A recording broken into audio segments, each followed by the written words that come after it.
Hello friends, welcome to Surya Kumar Talkies. நம்ம இன்னைக்கு எதை பத்தி பார்க்க போறோம் அப்படினு பாத்தீங்கன்னா பாக்டீரியா பத்தி பார்க்க போறோம். பாக்டீரியா பாத்தீங்கன்னா நம்மளால சாதா கண்ணால பார்க்க முடியாது. மைக்ரோஸ்கோப் வச்சு தான் பார்க்க முடியும். மைக்ரோஸ்கோப் இல்லாம எப்படி பார்க்கறது அப்படிங்கறத பார்க்கலாம். லெட்ஸ் வாங்க நம்ம வீடியோக்குள்ள போலாம். இதுக்கு பாத்தீங்கன்னா ரொம்ப சிம்பிளான மெட்டீரியல்ஸ் தான். ஒரு லேசர் லைட், அதுக்கு அப்புறம் பாத்தீங்கன்னா அழுக்கு நிறைஞ்ச தண்ணி. நாம இப்போ என்ன பண்ணோம் அப்படினு பாத்தீங்கன்னா லேசர் லைட் எடுத்து அந்த தண்ணில டிப் பண்ணிக்கணும். அந்த ஹோல்ல பாத்தீங்கன்னா ஒரு பபிள் மாதிரி ஃபார்ம் ஆயிக்கும். இப்போ நம்ம செவுத்துல அடிச்சு பார்க்கலாம். இப்போ நான் டியூப் லைட் ஆஃப் பண்ணிட்டு உங்களுக்கு காமிக்கிறேன். இதில் பார்த்தீங்கன்னா ரவுண்டா அப்புறம் மூவ்மெண்ட்ஸ்லாம் தெரியுது பார்த்தீங்களா, அதுதான் பாக்டீரியா.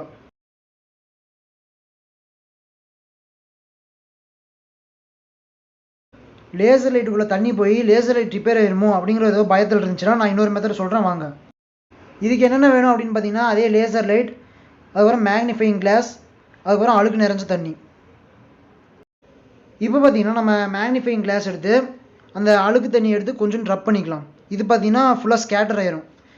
அதுக்கப்புறம் அது வழியாக நம்ம லேசர் லைட் பாஸ் பண்ணலாம். அது வழியாக நம்ம பேக்டீரியா பார்க்கலாம். ஓகே, இப்போ பார்த்தீங்கன்னா நான் லைட் ஆஃப் பண்ணிடுறேன். இப்போ நம்ம பார்க்கலாம் வாங்க.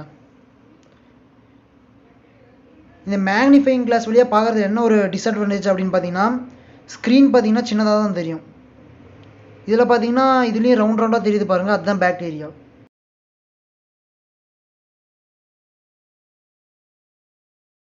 அப்படி உங்களுக்கு இந்த வீடியோ பிடிச்சுன்னா லைக் பண்ணுங்கள், ஃப்ரெண்ட்ஸோட ஷேர் பண்ணுங்கள், ஏதோ டவுட்னா கமெண்ட் லீவ் பண்ணுங்கள், அப்புறம் மறக்காமல் சப்ஸ்கிரைப் பண்ணிடுங்க. Have a nice day, bye.